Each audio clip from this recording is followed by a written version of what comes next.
fancy bottle of ketchup.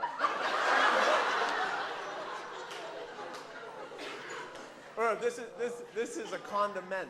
Okay?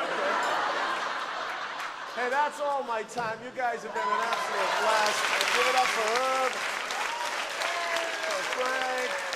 Wow, look at this. Oh, yes. Thank you. God bless you guys. This gentleman right here.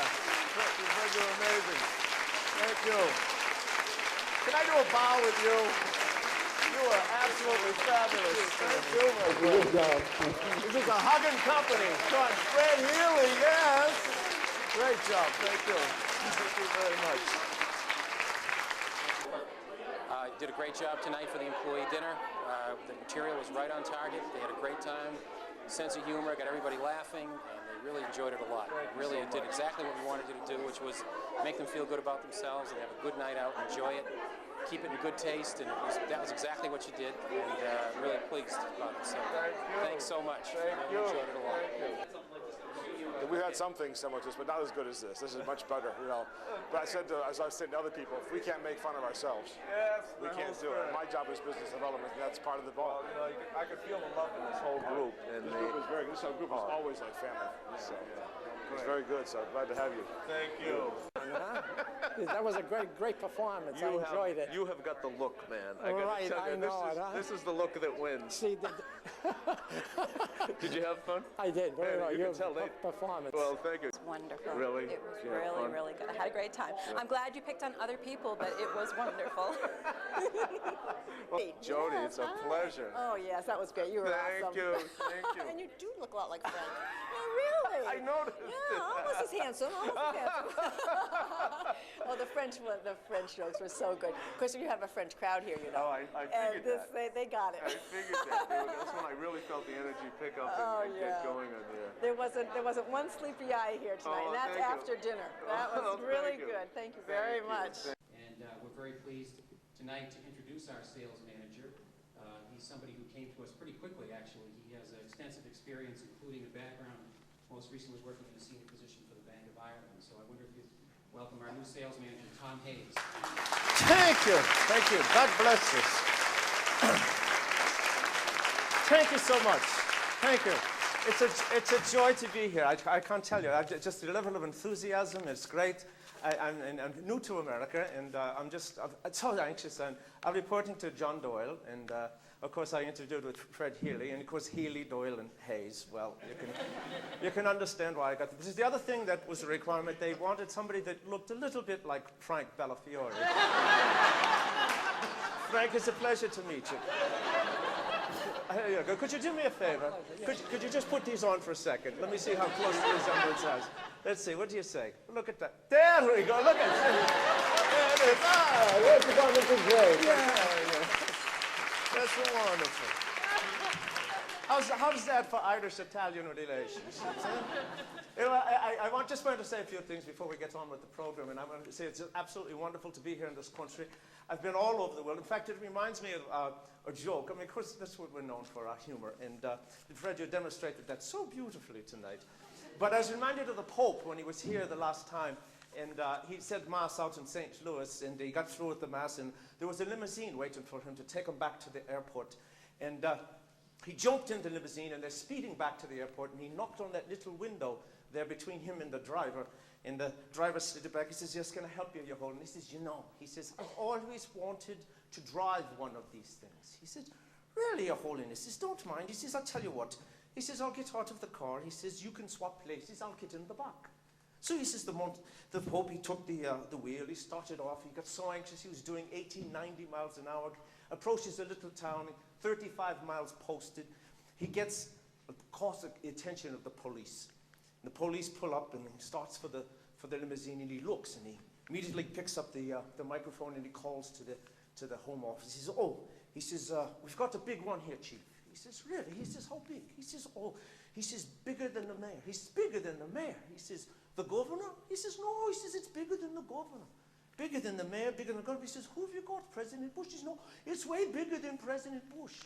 He says, how could it be possible that it be bigger than President Bush? He says, I don't know, but whoever this cat is, he's got the Pope as a driver.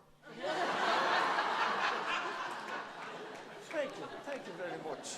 At the age of 13, I lost my leg to cancer. I had a disease called osteosarcoma cancer, which was very rare form, but extremely toxic and spread very quickly. And in those days, only 5% of the population that contracted that disease survived. So I'm extremely lucky just to be here tonight, as we all are, because this is a great group, this is a good company to be in.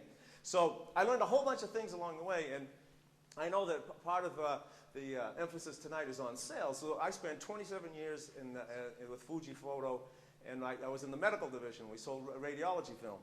And I was an executive and I had a sales team, so I understand what's going on here tonight. And I understand that all of the energy in this room is what makes a great team. And one of the things that I did real early when I was out in the field is I actually went into the field and sold film. And one day I was talking to a radiologist at a local hospital. He was giving me hell about something I did wrong. We were making eye contact.